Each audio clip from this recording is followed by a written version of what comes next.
So I have the pleasure of introducing Nancy, and Nancy, I believe it's DeBrule-Clemente. Oh, thank you, I have my glasses on and I don't see the she comes to us tonight to talk about all things organic, which is exactly up our alley as conservationists and people concerned about the earth and climate change and all the things that are happening now. Nancy is a UConn grad, and when she graduated, she went into the landscaping world. She, in 1983, started Natureworks, which is in Northford, Connecticut. I don't know if any of you have been there, but it's an amazing spot. She started it in a converted gas station. Brava, I have to say. I mean, you were starting well, and then you over the years in 1990 moved into an older home, renovated it, and made that into your space, which is beautiful. Natureworks is a spot that you can purchase and learn about natives and organic gardening, and Nancy is an expert in that area. She is a garden designer, a noted authority on organic gardening, and a frequent speaker at a variety of either land trust or garden groups or whatnot. But you know, I don't think I'm doing you due justice, and I know that you're an amazing speaker, so I'm going to have you come up, Nancy, and fill our minds with some wonderful and beautiful things so that we kind of know how to do this. Thank you.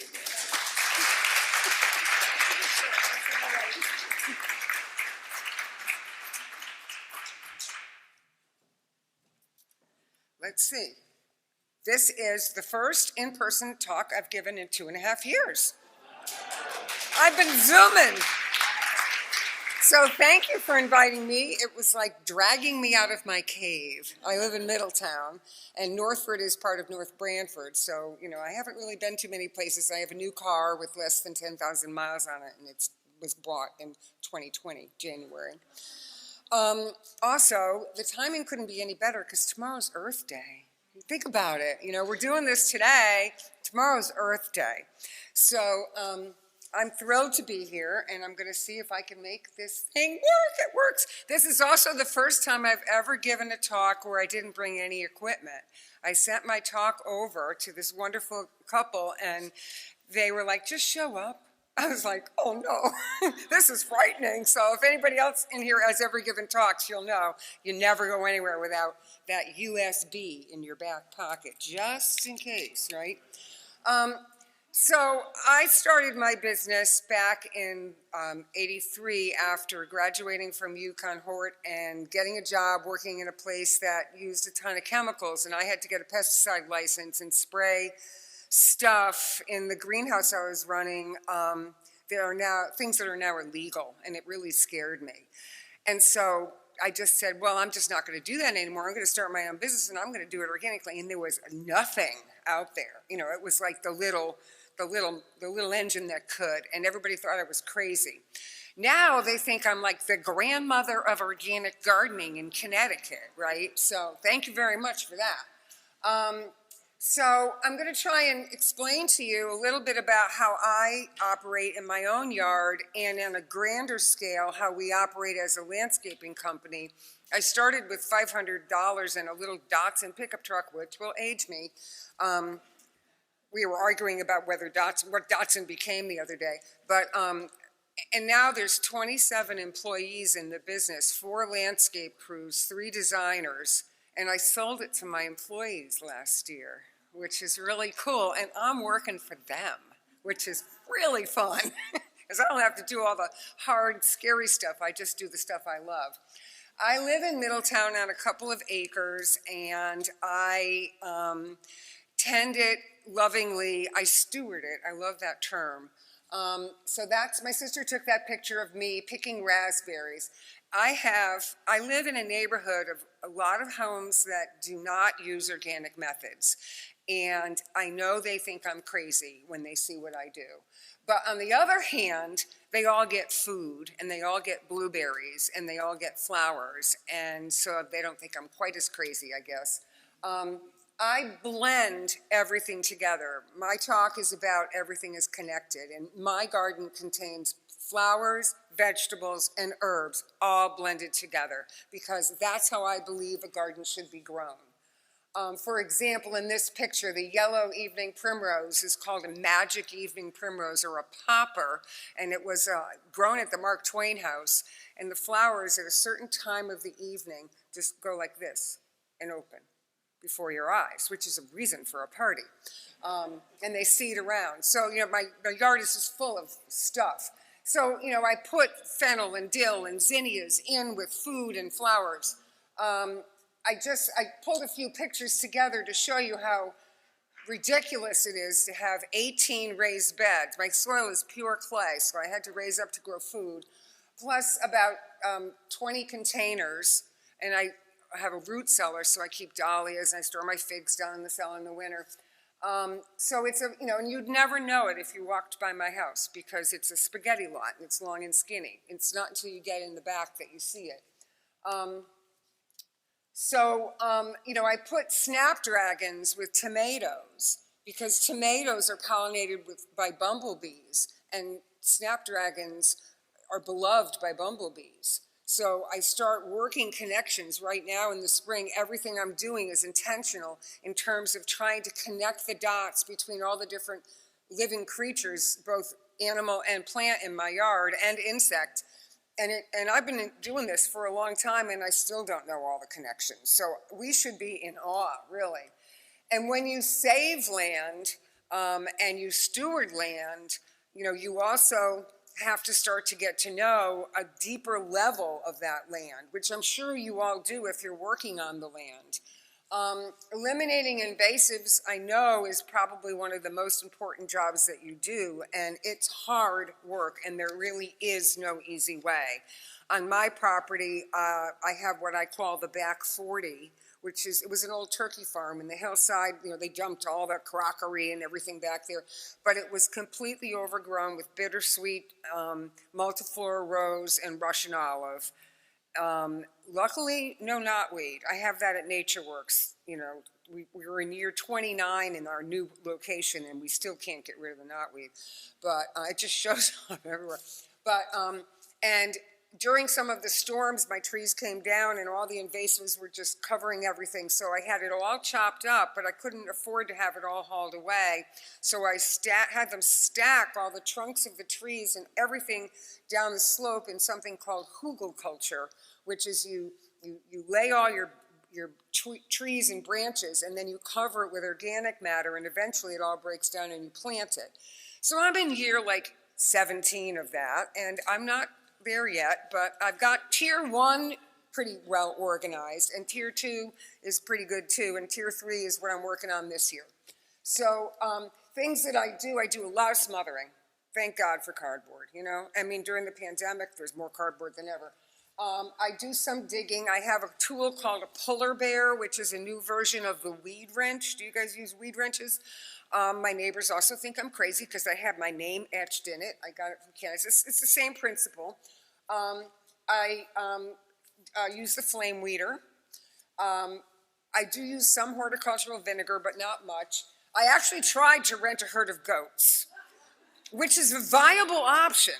You can go online, rent a goat, rent a ruminant, and they look at your property on GPS and they decide whether it's big enough. But they said I didn't have a place for the goat herder to park in my driveway and live in his RV for the time the goats were there. My husband was like, that's okay, we don't need it, So I'm like, forget that. But other places are doing this, so it's kind of interesting. So my goal is, I have to say my goal isn't to put 100% native plants in my yard, because I am a plant geek. And I was just at, what I just found out is my birthday twin Judith King's yard today. She's also a plant geek. So I love horticulture. And I don't necessarily have all natives, but I do try and strive for 70% natives, which is a really high bar for a horticulturist. Right, Steve Silk? Right? That's hard. Because if you love plants and you want to go for 70% native, you got to really work on it. So I do make lists and all that. So, but natives are so important because the insects of our planet have co-evolved with the plants. And I'm sure that you guys have all read Doug Tallamy. And have you ever seen him? Anybody seen Doug Tallamy speak? Oh my God. He's amazing. I mean, he's just the most incredible speaker. Was lucky enough to have dinner with him before he spoke at the last Connecticut time he was at Connecticut Hort. He says that nature's best hope is privately held land.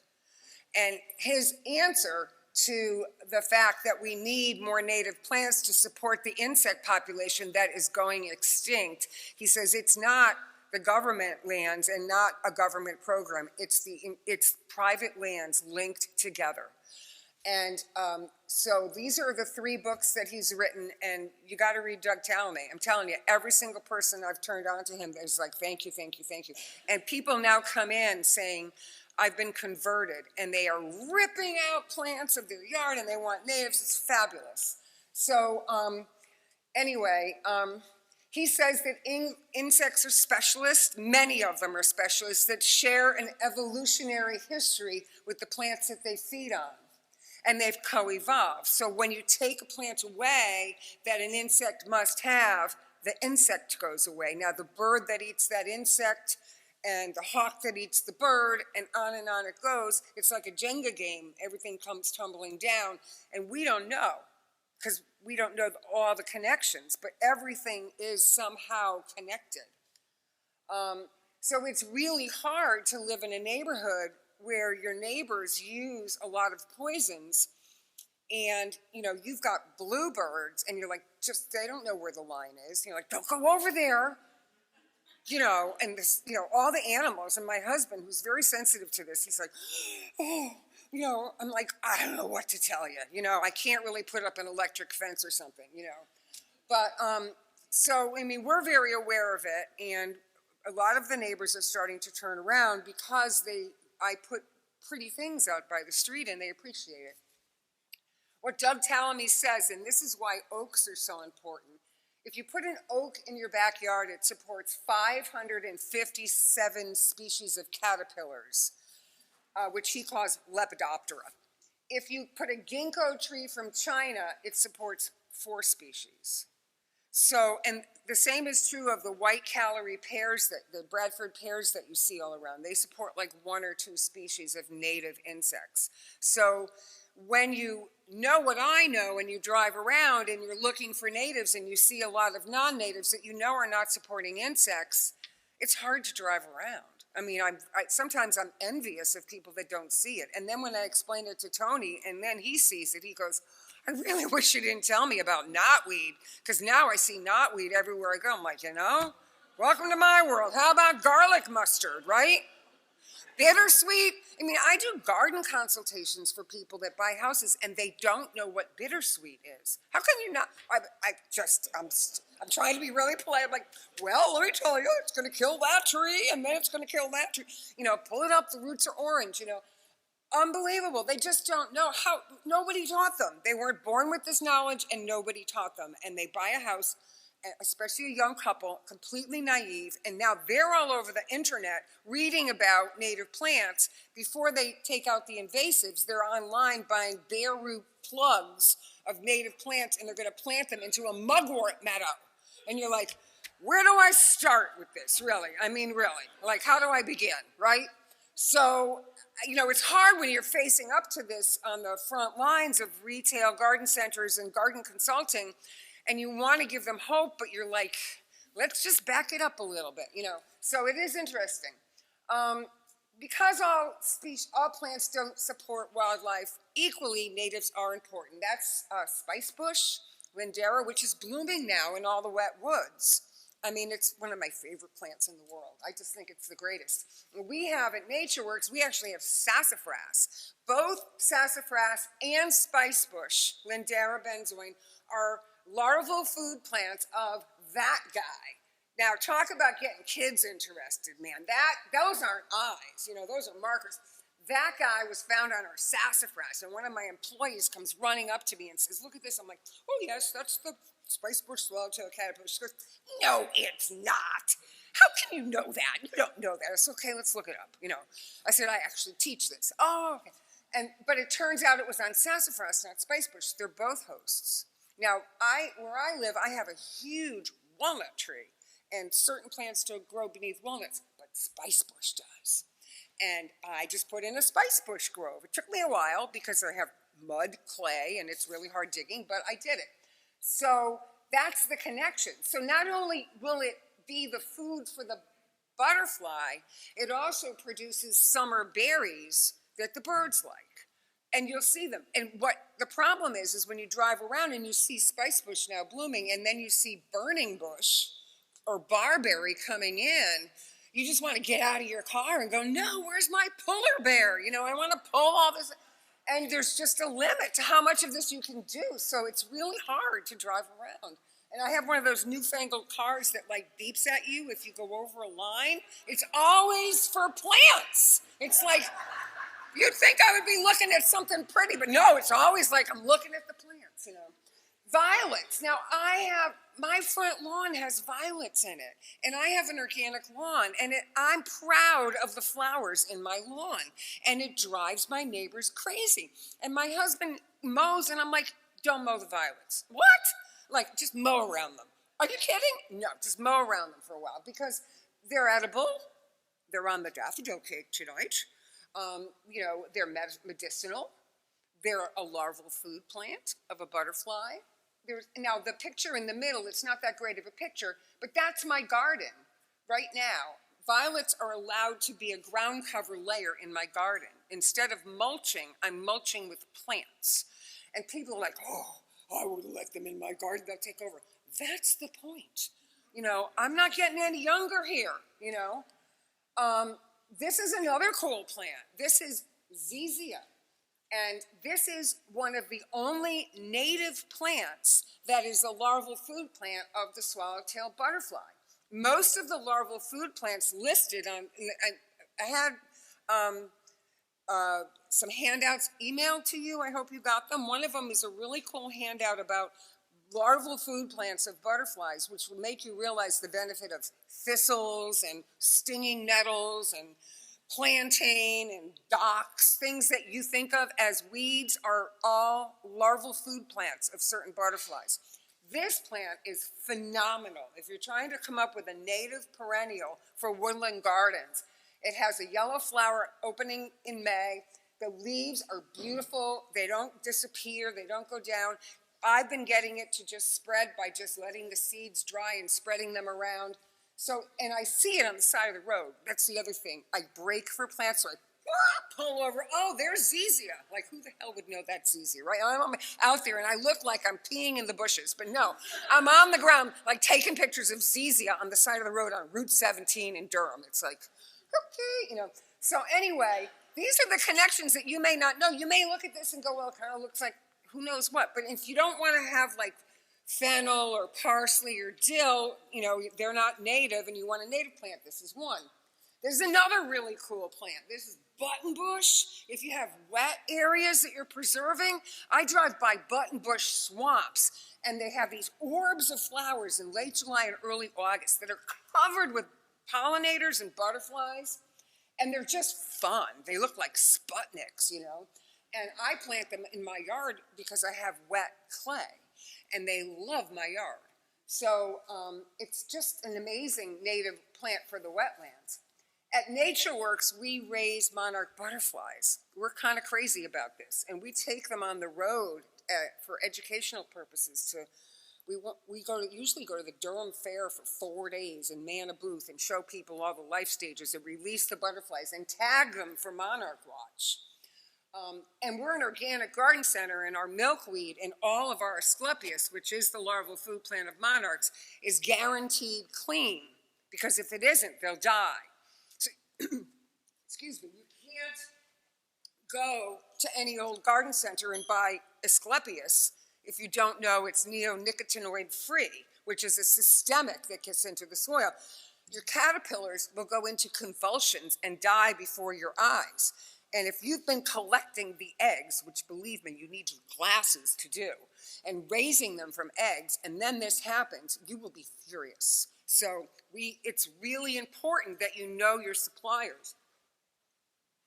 So when you're buying plants, don't fall for the label that says, these plants are protected from bugs. That's not what you want. If a plant isn't being eaten by a bug, it's just not fulfilling its purpose. That's what it's here for. I mean, you may think it's here to be pretty, but it's here to feed something. You, a bunny, a bug. So, we preach it and we teach it and we talk about it all the time. It's really easy to convince the younger generation. They're like, I say to them, your grandchildren are going to be like, did you know that everybody used to poison their food and then eat it? And then they do it to the lawn and play on it? Really? Like, ha, that was so long ago. Ha, ha, ha, I mean, that's how I kind of get people thinking. I just sort of joke around, but then they take it seriously. And the plants that you plant really matter, talking about connections. I heard a wonderful talk by Kelly Norris, and he basically said, just plant more asters. They are some of the longest lived herbaceous plants, and they're vital for late pollinators and vital for migrating monarchs. So get to know asters. I sell asters in our garden center in the spring, and they look like a tuft of nothing in a pot. But I've educated my customers to ask for them. Ask for asters. I should use that in my email. Ask for asters. Because if you put them in now, they'll be big in the fall. And they're very easy to grow. And they come in blue, which mums don't. So it's really fun. This is my yard. That's my little house. My house is from the 1800s. And these are all asters that have sort of seeded around. That's milkweed. That's to drive the guy next door crazy who has the perfect lawn. The milkweed. It's like, he's like, what? I'm like, it's for the butterflies. Your grandson is going to be watching me with the butterflies. So I have asters of all kinds. It's one of my favorite plants. So this is where I began in Stony Creek, and that's what I learned from, was Organic Gardening magazine. So those were the days, my friend. There was nothing. Now we have NOFA, and I was the president of this group for a while. Don't ask me why I didn't have a farm, but I was a gardener. I helped them and teach for their organic land care certification program, which is a 4-day training program. Then you get tested and you get certified. And they have a directory of organic land care practitioners who have, taken the course. So it's really good to know that somebody has this certification, because there's a lot of greenwashing out there. And if somebody has both an organic and a non-organic lawn service, I question, the commitment to the movement. So this is something good to know. They have great website, great educational events. So I've done many workshops called the Lawn Reduction Initiative Day, and I have the Lawn Elimination Worksheet, where I tell people, okay, so, tell me what you need your lawn for, and what else can we possibly do? They're basically bee deserts. They're just not, it doesn't make sense. I've long maintained that the American lawn is one of the greatest mass brainwashings of all time. If you read the book, A Man's Turf, you'll understand a little more about it.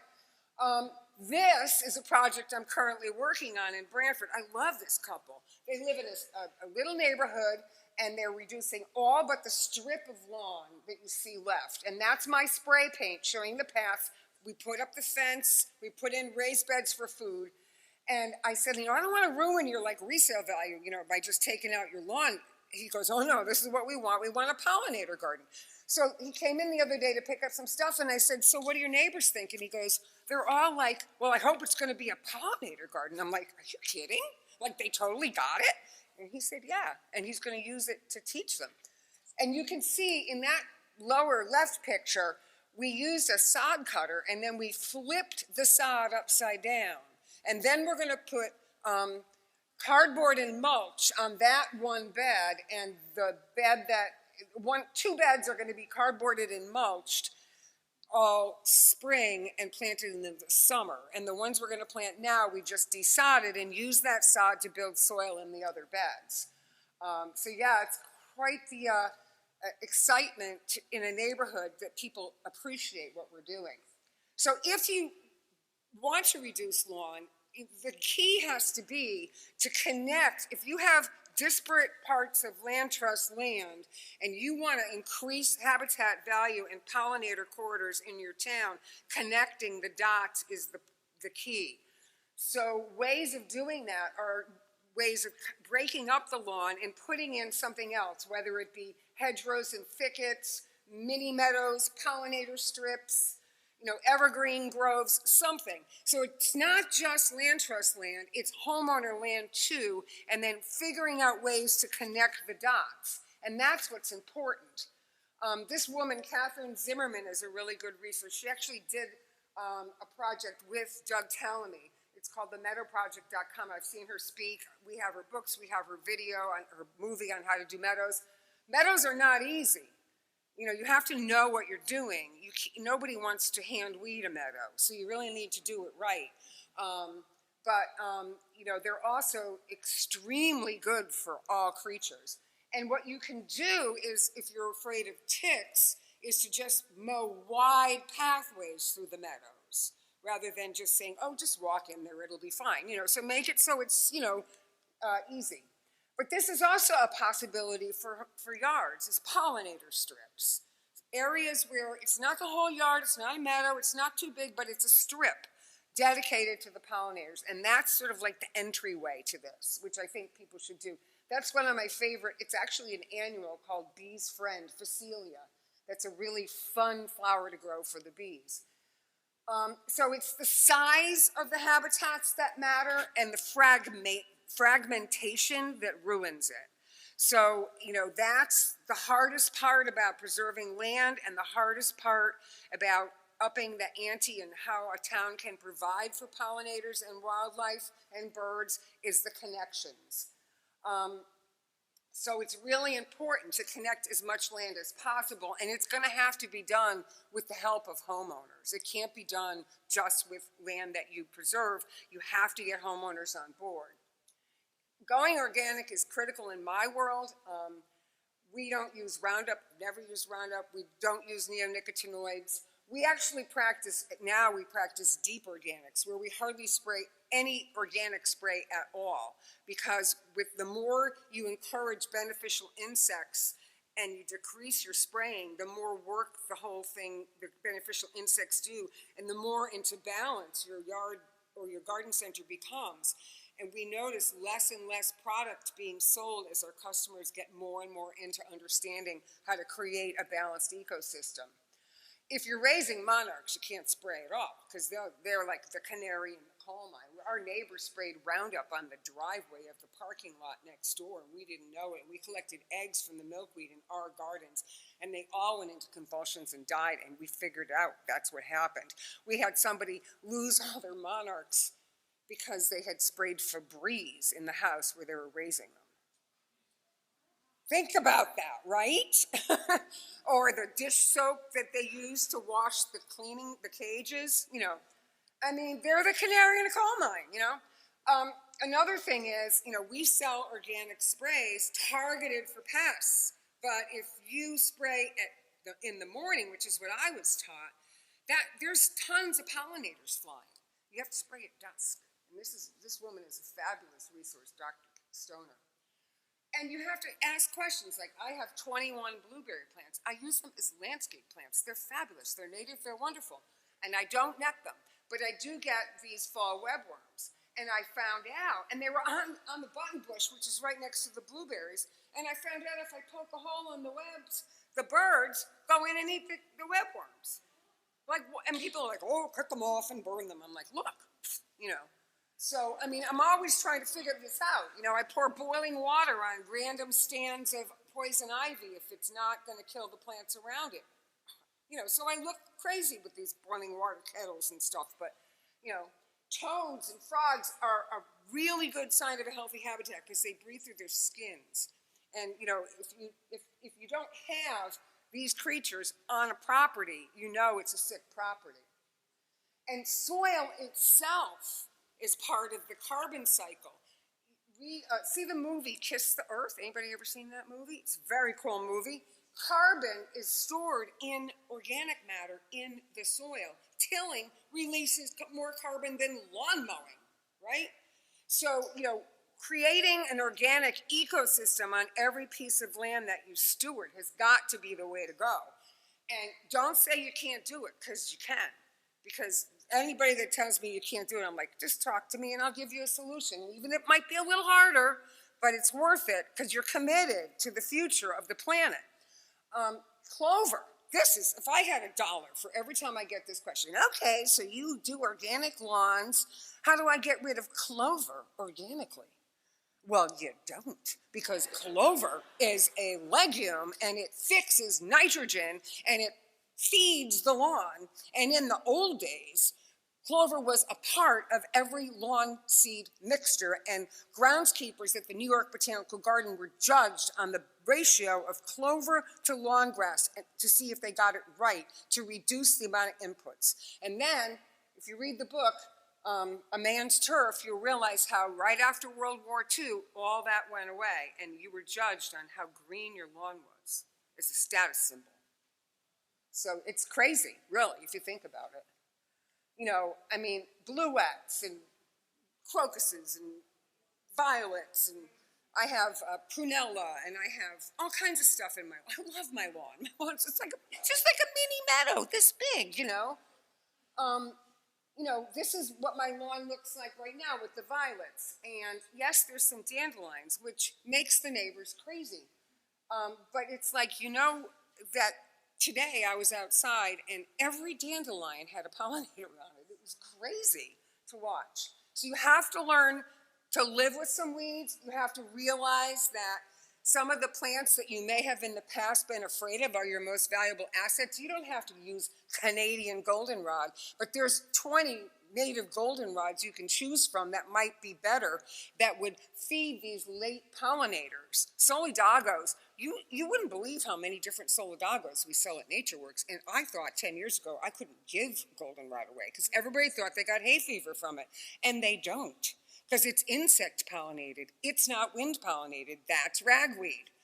So it's like, nope, that's not true, you know. So now people realize it's deer resistant, it's durable, it's root resistant, you know, it's a great plant. So back when I was in school, this is what I studied. I learned about the aesthetic functions of plants and the landscape functions of plants. Nobody talked about ecological functions or what ecological services do your plants perform. And then I read this book, which is a collaboration between Rick Dark, who I adore, and Doug Tallamy. And that's what changed me. I was like, I realized I was designing all wrong. They were looking good and I was selling a lot of jobs, but in my head and in my heart, it was wrong. So the idea is to look for these ecological functions and see how many of them your plants can fulfill that you're choosing. So, for example, Sambucus canadensis, or elderberry, is like the poster child for ecological function. It's like the flat flowers are umbels, and they attract beneficial insects that parasitize the bad bugs. The berries, of course, are beloved by birds and by humans. I make a syrup out of it for winter. Chickens eat them too. My neighbor's chickens eat them when they're dropping. The stems are hollow, and 70% of our native insects, our native pollinators, are tunnel nesting, and they nest into hollow stems. And they have a suckering habit, which in the old days, in the early landscape days, suckering, oh my God, that means like every 3 years I have to dig up the suckers. No, we want suckering. We want hedgerows. We want thickets. We want to shelter creatures. So this is my elderberry stem that had life in it when I picked it. I also leave a lot of plant stems up over the winter, which also drives my neighbor crazy, I'm sure. But that's where a lot of these creatures live. And then when I go to cut them down, I leave them at 15 inches. And in case the native pollinators haven't come out of the tunnels yet. It has to be a week of 50-degree days, which I'm not sure we've had a full week of anything this year. So I also do something else. In the back part of my yard, where there's a lot of space, I don't haul to the compost and then bring compost back. I chop and drop. And it saves me so much time. So that's what my garden looks like right now in some parts of my yard. And it's a real hard sell for landscape customers. Like, I don't think so, you know. But, you know, for your own purposes, anytime you can do this kind of thing, you're reducing the labor, and you're also giving a lot more creatures somewhere to live. Like pussy willows. I, of course, have a lot of pussy willows because they grow in wet clay and they grow under walnuts. And I have a lot of different kinds. But they are in bloom really early. And then the native pussy willows are the larval food plant of mourning cloak and viceroy butterflies. And when they go from catkin to flower, that's the signal for these butterflies. Like, come on, get with it. Go lay your eggs on these plants. So of course, my willow plants are covered with holes, and that's good. I would never, you know, blanket spray anything, but I would never spray any willows. So the pollinators are very diversified. It's not just bees. Heather Holm, who wrote a really good book on bees, just wrote an award-winning book on wasps, which that's another, it's like getting used to goldenrod and dandelions. Let's embrace wasps, right? Moths, beetles, bats. Ever stay out at night and watch for the bats? So they're all a part of this. And you guys don't have a pollinator pathway in Farmington, do you? I looked on the map, and you weren't on the map. Hello. The thing about the pollinator pathway is that it partners with land trusts, town governments, and the people of the town, Girl Scout troops, anybody, you know, and they get everybody on board. And the pollinator pathway movement has been mind-boggling for our garden center. People come in and they've downloaded all their little lists, and they know exactly what they want, even if they've never seen the plant. And it's everywhere. And I'm giving talks about starting pollinator pathways and talking when they're having pollinator pathway tours. It's a total paradigm shift in the way we sell plants now, just because of this. And the goal is to connect the dots between the pollinator gardens. And this is a really old book that's fabulous, Noah's Garden by Sarah Stein, and she talked about it way back then, how you connect the dots like jigsaw pieces. So by getting the town involved, and the land trusts, and the other groups, conservation groups, and homeowners, that's the secret. That's the key right there. So, you know, we're losing a lot of bees. You know, nobody really paid any attention until NPR talked about the demise of the rusty-patched bumblebee. And most people didn't even know what it was, but they really felt bad. And so all of a sudden, everybody's talking about bees dying, and it's really important because without bees, we have no food. This is a fabulous resource, the Xerxes Society, absolutely mind-bogglingly full of information. That's a fabulous book. This is one of my favorite plants, Pachyria, which formerly Senecio, spreads like crazy, in bloom soon, tons of pollinators. Mountain mint in sun, fabulous plant, covered with wasps and pollinators that you just want to make a movie out of it. St. John's wort, another one I do videos of, because it's like going with bees, you know. This is a hydrangea arborescens in my yard. It's a lace cap type, filled with pollinators. Annabelle, a double, nothing. They can't get to, there's nothing to do. They can't get in there. So single flowers are good, double flowers are bad. And so the whole thing gets turned around because beneficial insects are also another piece of that puzzle. And with beneficial insects, they are also coming in for basically the same kinds of things. There's two kinds. There's the parasites and the predators, like ladybugs. Parasites would be parasitic wasps, like the ones that lay their eggs in tomato hornworms. The predators need daisies. Now, who can't find daisies that they can grow? And you may not even think of something like a goldenrod as a daisy, but it is millions of tiny daisies in there. And the parasites like umbels, flat tops, okay? And that's what ZZ is sideways. That's what ZZ is for, and parsley, Queen Anne's lace, that's invasive, but this is lovage. That's a close-up of all the tiny little beneficial wasps in my vegetable garden. So I put tons of herbs everywhere. They're in all my gardens. And then the other piece of this is that you've got to have succession. So you've got to learn what blooms early, what blooms late, what blooms really late, both for the beneficial insects and for the pollinators. So that's another kind of piece of the puzzle. So what I did with the handout that I sent to you, which is this brand new pollinator handout, is on the front page is a lot of this stuff I just said, and the back page is month by month what's in bloom in Connecticut. That's a pollinator plan. So it's a useful tool. It's all scientific names, sorry, but they're the real names. So you're just gonna have to deal. Same thing with birds. I know you guys are talking about bird gardens.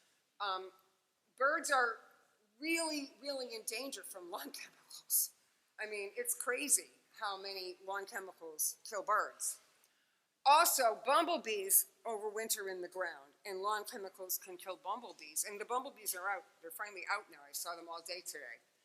So bumblebees pollinate by something called buzz pollination. They get underneath a blueberry flower, they release their wings, and they go, it's called sonication, and the pollen rains down on them. And tomatoes are the same way. They cannot be pollinated by honeybees. So if you want to get inside somebody's head who's using lawn chemicals, you go, hey, no bumblebees, no tomatoes, no blueberries, right? Okay? So get with the program. And that helps a little bit, you know? Because they don't get pollinated by honeybees, which are not native. And a lot of our native bees nest in the ground, and everybody that looks at a yellow thing coming out of the ground thinks it's a yellow jacket, even if it's April, which it isn't. So it's really important. That book about pollinators by Heather Holm is so valuable because you start to, I don't know who they all are, but I know some of them, you know. The other thing is lightning bugs. You know, I have tons of lightning bugs in my yard, and two of my neighbors do too, but the guy that uses poisons has 0. And I go out at night in a hot summer evening, and I'm in my way back, in the back 40, and I walk over. I know he has a camera too. And I'm like, you know, they live in the ground for the first 2 years of their life. And then they come out for 2 weeks, and what do you think that light flickers for? Mating. And then they go underground, start another cycle. So all the stuff we remember as kids goes away if you use poisons. This was something I did for the flower show to talk about habitats and to encourage people to plant for birds. And basically, if you want to create a desert for the birds, take away the trees and shrubs and vines and replace it with lawn, which is what you see in all the neighborhoods, and everybody thinks it's a status symbol. So it's really important. Grow birdseed gardens, leave seed pods up. Did you know that some of the sunflowers are bred to be pollen-free, so they handle flower arrangements and they don't drop and stain the tablecloth? So I did the opposite. I looked for the pollen sunflowers, and I made a list and put it in my email because I'm like, you know, so I mean, I can see why they did that, but for me, I want pollen people. I do, you know. So in leaving seed heads up over the winter, if you feed the birds, or even if you don't feed the birds, if you leave stems up and you leave leaves down and you leave seed heads up, the birds live in your yard. They go crazy. And berries, there's so many wonderful berries we can grow that are native, and even some that aren't, that are useful. You know, shadbush is just about to bloom now, if it's not already blooming. Bayberry and sumac, people are so afraid of sumac, but staghorn sumac is actually vital for birds. Black chokeberry, the most popular shrub at Natureworks last year. Who knew? Aronia melanocarpa. It's just a great native berry plant. And you can make juice from the berries that's more of an antioxidant than elderberries and blueberries. Sumac, you know, this is staghorn sumac. You take the flower heads and you soak them in water and make sumac lemonade. It's true, I tried it, it's amazing. But, you know, not every property has room for this, but if you have a property that has room for this, leave some, because it's important. They all have their place in the scheme of things. So this does not do a thing for any of these creatures, none of them.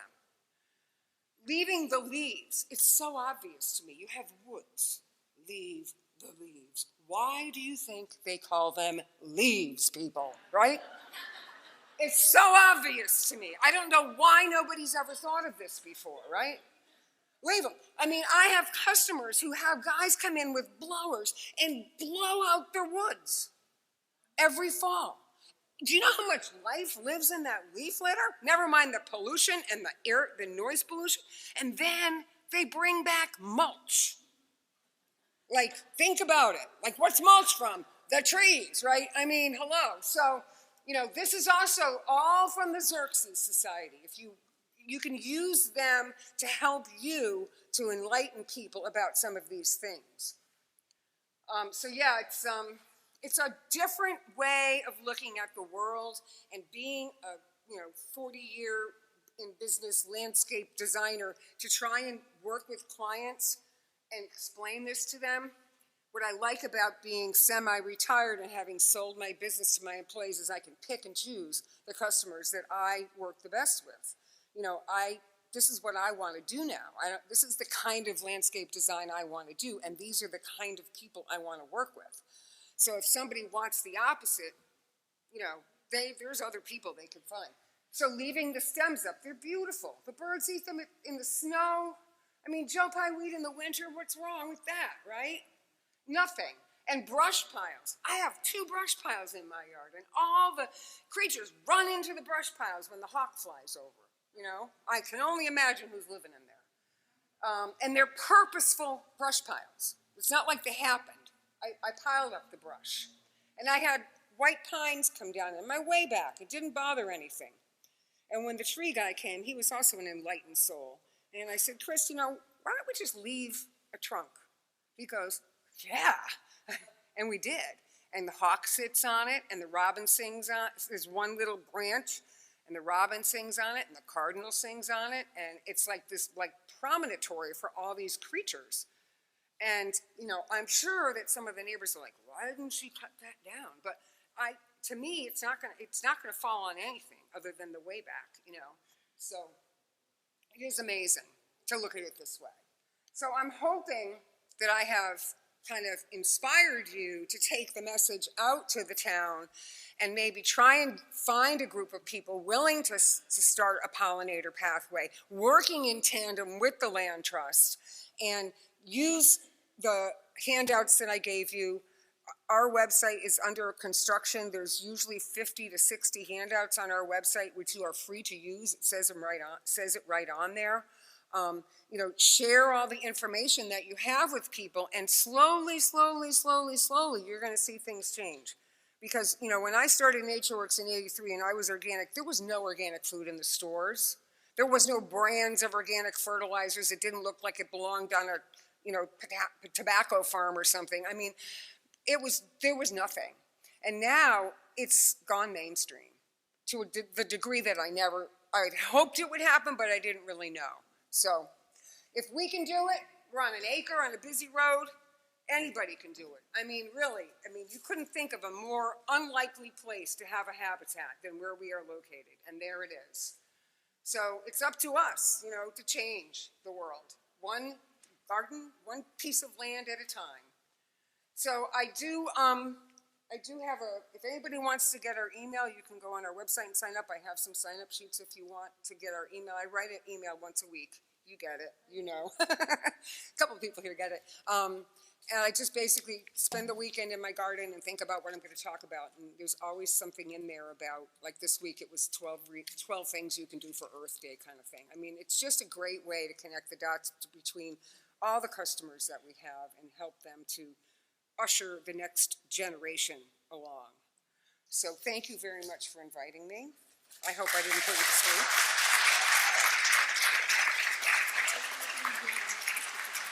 Yeah. If you have any questions, here I am, yes.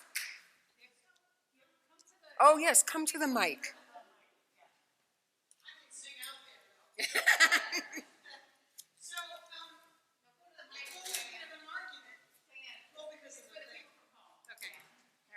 So I've been in a little bit of an argument with some people lately about tick control and tick and mosquito control. So you get the sign that says, you know, Tick Ranger, Mosquito Joe, all of these. And they are telling you that they're putting organic sprays. They're putting cedar down. They are putting cedar down, correct. Right. It's an oil. Right. It's ineffective because it also washes right off. Cedar, we use a cedar spray on ourselves. It's from Neptune's Harvest. We use it on our exposed body parts. We have used the cedar spray if we get to a property that's infested with ticks because it repels them. It just makes them go away. I don't believe in blanket spraying anything, and I know it's organic, but so is pyrethrum, and I wouldn't spray that. The sort of corollary to my question is, what is your opinion of tick tubes? Tick tubes are probably safer to use, the Daminix tubes. Yes. I know they do contain a poison. We have had, as landscapers, we've had serious issues with Lyme disease. We had one guy who almost died. He got swelling brain, and he's permanently disabled from it. And I went to the mat with the unemployment compensation because they said you can't prove where he got the tick. And he, so we have a protocol for ticks that is so powerful. I mean, we just basically tuck in our pants and our socks. We have the cedar spray available. We tell people we don't mess around. So we will spray an area if we're going to work in it, but I personally don't believe in blanket spraying anything ever, and it's tricky. And that's why if you have a meadow, wide pathways. And, the issue is that kids are petrified of nature now. Like, we were releasing butterflies, and we had a kid freak out when we put the butterfly on her finger. She was afraid of it. And it just made me cry. And yes, ticks are dangerous. I'm not convinced that spray is the way to go. I was in a neighborhood, the guy was doing almost every yard in the neighborhood when I was there Thursday. So, I don't know, not Thursday, Wednesday. But, there is no easy answer. To me, it's protect yourself. Wear white pants tucked into white socks with rubber boots. I have white cotton shirts. Just protect yourself and be aware. I also have a blanket thing going with my doctor. If I have a tick in me, I just call her and she sends me an antibiotic pill. Because I've had Lyme disease about 4 times. So there isn't an easy answer. A lot of it is land management and barberry removal. That ticks breed in barberries. One of my best friends just inherited 40 acres of beautiful land in Lyme, and it's 3 acres of field and 37 acres of barberry woods. And she's like, you have to come walk down here and look at this waterfall. I'm like, oh, are you kidding me? And I did, like a fool, and then I had to check myself. So barberries, that's what a weed wrench is for, and that's what a flame weeder's for. With barberry, you cut it, and then when it resprouts, you flame it. And it's one of the few plants you can do that to. That was a Yukon study. So I don't have an easy answer, but I wouldn't do it to my yard. Let's just say that. So, another question? Anybody? Yes.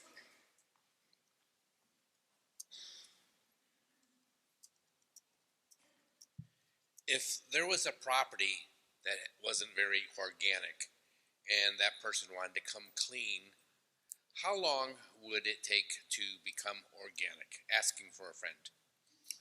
You can go organic in one season, but you're not going to build a balanced habitat in the first year because your soil's dead. I mean, soil is a living organism, and when you use chemical fertilizers, it kills the organic matter in the soil because the organisms digest all the organic matter, and then when there's no more organic matter, there's no more organisms, and so then you use chemical fertilizers, which is like drinking coffee instead of eating food. So the first thing you would do is get your soil tested, and the second thing you would do is start adding organic life to the soil. And at first it will be difficult because your soil has been on life support. You know, when you think about chemical fertilizer, it's basically, you know, instantly absorbed into the plant and then instantly washed away when it rains. It's soluble. Whereas organic fertilizers feed the soil. Then the life in the soil breaks down the food and gives it back to the plants slowly, which is the way, like, who feeds the forest? Nobody. The leaves, right? So, I mean, who feeds the weeds on the side of the road? Nobody. But nobody's cutting the weeds down, taking them all away, raking all the debris away, and making it a barren space either. So it takes a few years, and it takes a mental, psychological adjustment. When we first tried, I don't really care that much about lawns, but I have to pay attention because, you know, I'm the spokesperson for my business. My husband, however, this is the first house he's ever owned. We've been in this house for 18 years, and he wants the lawn to look good. I'm like, oh my God, oh, here we go, right? So he said, and I'll do it, which of course he won't because he's not a gardener, but he tried, and then we hired somebody. And it took a few years to build the soil up to the point where the lawn was growing thick. And this fall, they took another soil test because I said, you know, I read the weeds. I said, we've got sorrel, which is an indication the soil is acidic. And you limed, but when's the last time you tested? And we have, and I listed the weeds, and I know the guy, he's my friend. And I said, that means compaction, we need more potassium, blah, blah, blah. And the soil test showed it. And so the first thing he did this spring was he came back with the second round of lime and then some wake-up minerals before he puts down corn gluten. So it takes a while. But, you know, you could put out a sign that says, wildlife habitat in progress, stay tuned, instead of, you know, I mean, and the other thing I did in my yard, because my neighborhood is extremely conservative, I mean, it's just unbelievable. So I kept like the pachysandra and the ferns, and then I have a daylily border by the road, and it kind of looks like everybody else's yard until you look close. But then you get a hint when you look around the back. But I tried to keep keep it as in tune until they all got to know me. And now they know me, you know, so they're like, show me your garden. I'm like, well, okay, you know. So the other thing is to do tidy edges. It's a really good trick. If you want to do like a pollinator patch, edge it. Run a bead of mulch on it, or put a little low hedge around it so it looks like you're paying attention, you know? It's the best trick in the book. I mean, really, you could have a meadow that's full of everything on planet Earth, including dandelions, and nobody would care if you edge it. And run a bead of mulch. One bag of mulch, you know? That's why they have boxwood hedges in England, right? Because the gardens in the middle are chaos. But no, there's all these little tidy borders, and you think, oh, these people, they've got it together. Well, if you really look, the gardens are full of stuff. They're very diverse, you know, so, yes. I have a question from Paula online about how to deal with poison ivy. Okay, so I do not use Roundup because I feel that it's carcinogenic. We have a protocol for poison ivy where we understand the weed. It has urushiol oil on the surface of the soil, of the leaves, and the stems and the roots. In the winter, even in the fall, right now, if there's no leaves, you can still get poison ivy. So what we do is we use 90% isopropyl alcohol in spray bottles. We have them in every vehicle. We have rubber gloves. I have poison ivy pulling clothes, rubber boots, and dedicated tarps. And if we have to pull it, we pull it. One person is pulling it, and one person puts it on the tarp. And then that person disinfects all tools with the rubbing alcohol, sprays their boots, sprays their pants, sprays the tarp, sprays the wheelbarrow handles. They're responsible to get rid of the urushiol oil. And when you get a new crew person, they're like, oh, I don't get it. We're like, well, we don't care. Because if you give it to us, we're going to kill you. And then we're going to bury you in a garden and nobody's going to dig you up, you know. So, I mean, you have to learn the protocol. I do use horticultural vinegar. I've used burnout. I've used others, but it doesn't work on old poison ivy. I will take a kettle of water and pour it on a root. I do a ton of smothering. I mean, literally just pile on the cardboard boxes and pile on the organic matter, and that works too. It takes time though. And then when you pull it up, if there's any roots left, you can still get it, so you've always got to be prepared. We all have kits in our vehicles, and we also use Technu, which if you don't use it right, it won't work. Technu all Technu does is it cuts the urushiol oil. So does rubbing alcohol. Technu, you have to rub it on for 2 minutes dry. You don't wash with it like soap. You rub it on for 2 minutes dry. Count, you know, happy birthday to you or whatever they say, you know, 3 times. And then you wash it off. Then, after that, I get the Fels Naphtha laundry soap out of the little tin in my car, and I do one more wash with that. And it works. We won't go into a completely infested forest because that's just not a good use of our time. There are 3 companies in Connecticut that pull it and eradicate it safely. And one of them's called the Gloved Hand. I can't remember what the others are. We have them in our referral lists.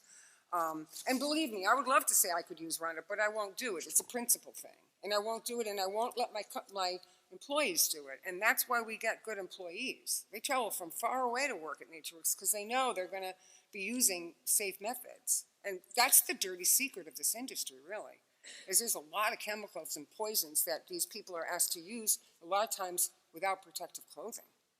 I mean, if you're going to use Roundup and you're not covered, you know, you're a fool. I watched my neighbors like out there spraying the weeds with sandals on. I'm like, not good, you know. And now you're seeing the lawsuits and the cases about it. And the same thing with lawn chemicals that are now linked to Parkinson's.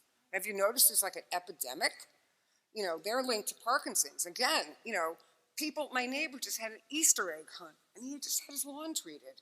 My husband was horrified. I'm like, don't go out there. I mean, really, they're having an Easter egg hunt for their son's first birthday. Like, let's not go there. I mean, they love us, but this will put an end to our friendship, you know. But he was like, I don't know how they can do that. I said, they don't even get it, you know. So it's really hard to be me in some ways. Now I've just dumped my brain on your lap, and so now you're going to think like this too. Ha, ha, ha, right? Anyway, thank you.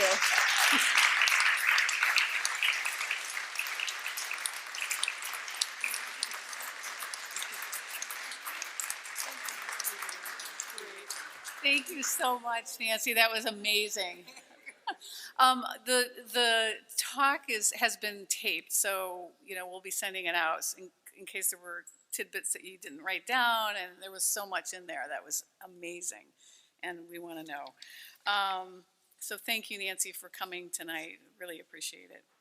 I just wanted to do one little quick thing. I want to thank Francie Brown-Holmes for stepping up this year to be the interim president of the Land Trust at a time that, you know, this year has been unprecedented, I think, for the Land Trust for a lot of reasons. And she came to the helm with no question. She just got right in, and with her lovely and amazing, brilliant spirit, stepped in and has taken us to a place that's more organized, because I have a lot of like bubbles out here, and she can help with getting it together and more real, but also very creative and beautiful. So we want to thank her, and I want to bring Francie up.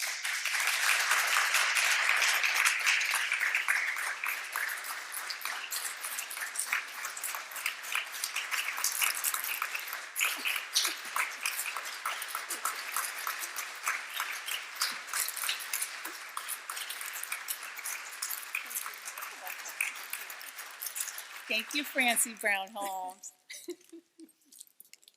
Thank you. This is where wearing a mask is sometimes better because, you know, Thank you, really. I appreciate that from everybody. So that's beautiful. Well, I wanted to end with a really, actually very timely, very appropriate, very fitting quote by Margaret Mead. But before I do that, I wanted to just say thank you to Sam and Mariah for doing this live streaming, and really such professional.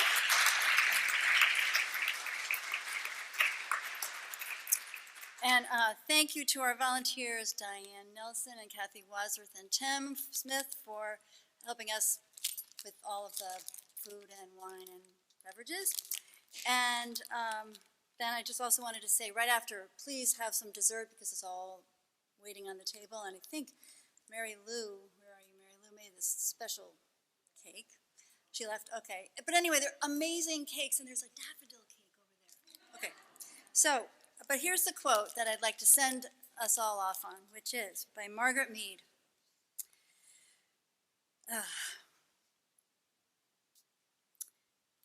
Never doubt that a small group of thoughtful, committed citizens can change the world, because indeed, it's the only thing that ever has. Thank you.